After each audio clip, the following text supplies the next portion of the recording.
In the beginning, before time itself had a name, there was nothing but a vast, deep expanse of darkness.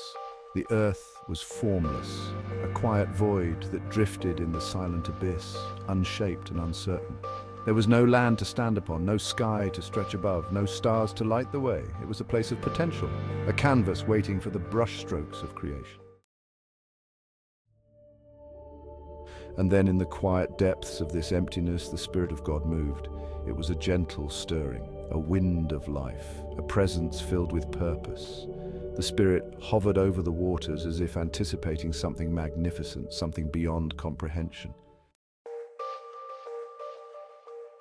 It was in this moment of stillness that the seed of all creation was planted. The waters themselves held the promise of life. The darkness held the promise of light.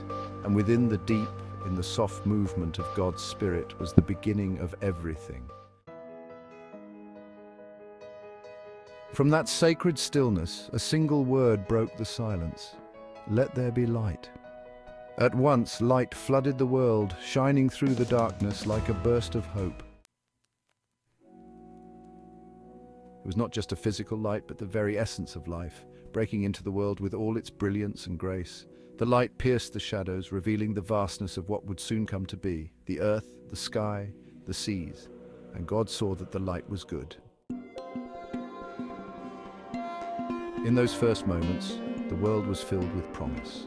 There was the deep mystery of the waters, the promise of something new, and the Spirit of God ready to bring forth life in ways yet unknown.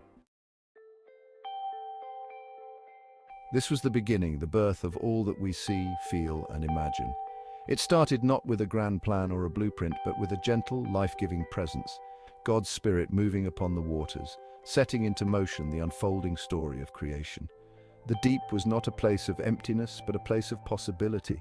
And the light was not just the sun and the stars, but the first spark of divine intention, illuminating a world yet to be shaped. And so the story began, not in chaos, but in divine harmony. Not in silence, but in the movement of God's Spirit, which would continue to shape and form the world until all things would be made new. The earth was not yet complete, but it was already loved. In the midst of its formlessness, it was filled with purpose. And in the quiet, hovering presence of the Spirit, it was already filled with life. This was the beginning. The very first breath of a world on the verge of becoming everything it was meant to be.